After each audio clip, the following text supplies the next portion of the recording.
कामदा एकादशी व्रत कथा। हरे कृष्णा, राधे राधे। आप सभी को कामदा एकादशी की हार्दिक शुभकामनाएं। आज इस वीडियो में आप सुनेंगे कामदा एकादशी की कथा। पद्म पुराण में वर्णित कामदा एकादशी की कथा के अनुसार एक समय धर्मराज युधिष्ठिर ने भगवान श्री कृष्ण से पूछा, हे वासुदेव, आपको नमस्कार हैं। अब आप मुझे ये बताएं कि चैत्र शुक्ल पक्ष में किस नाम की एकादशी आती हैं। तब भगवान श्री कृष्ण बोले, राजन, चैत्र शुक्ल पक्ष में कामदा नाम की एकादशी होती है। वह परम पुण्य फलदायी होती हैं। पाप रूपी ईंधन के लिए वह दावानल के समान है। प्राचीन काल की बात है, नागपुर नाम का एक अत्यंत सुंदर नगर था, जहाँ सोने के महल बने हुए थे।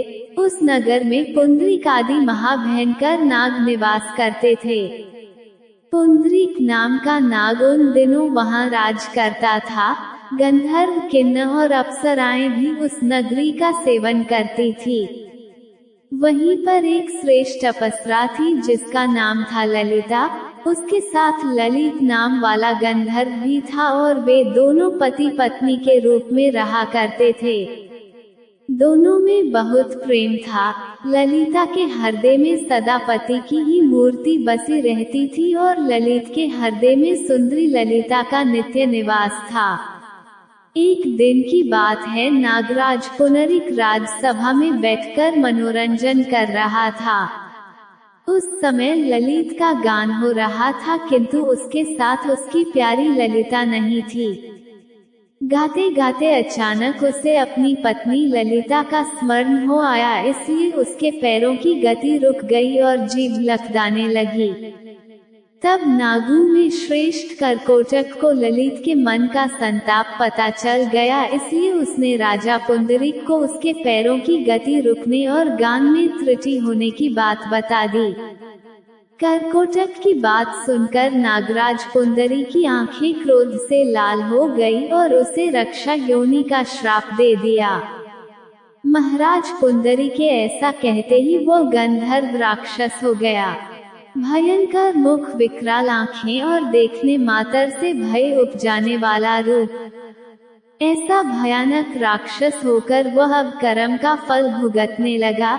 इधर ललिता अपने पति की विकराल आकृति देखकर मन ही मन बड़ी चिंतित हुई। भारी दुख से कष्ट पाने लगी और सोचने लगी, क्या करूं, कहां जाऊं। मेरे पति पाप से कष्ट पा रहे हैं। वह रोती हुई घने जंगलों में पति के पीछे पीछे घूमने लगी। वन में उसे एक सुंदर आश्रम दिखाई दिया, जहां एक शांत मुनि बैठे हुए थे। उनका किसी भी प्राणी के साथ कोई भी वैर विरोध नहीं था। ललिता बड़े तेजी के साथ वहां गई और मुनि को प्रणाम करके उनके सामने खड़ी हो गई। मुनि बड़े दयालु थे। उस दुखिनी को देखकर वे इस प्रकार बोले, तुम कौन हो, कहां से आए हो, मेरे सामने सच बताओ। ललिता बोली, महामुनि, वीर धनवा नाम वाले एक गंधर्व हैं। मैं उन्हीं महात्मा की पुत्री हूँ और मेरा नाम ललिता है। मेरे पति अपने पाप दोष के कारण राक्षस हो गए हैं और उनकी यह अवस्था देखकर मुझे बिल्कुल भी चैन नहीं है। ऋषि बोले, शुभे, इस समय चैत्र शुक्ल पक्ष की कामदा नाम की एकादशी तिथि है, जो सब पापों को नाश करने वाली और अति उत्तम है। तुम उसी का विधि पूर्वक व्रत करो और इस व्रत का जो पुण्य हो उसे अपने स्वामी को दे डालो। पुण्य देने पर क्षण भर में ही उसके शाप का दोष दूर हो जाएगा।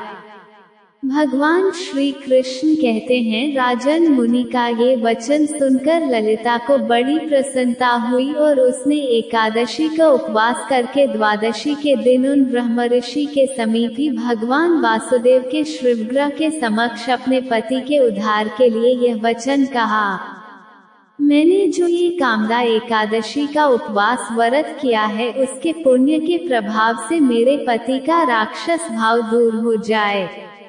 ललिता के इतना कहते ही उसी क्षण ललित का पाप दूर हो गया।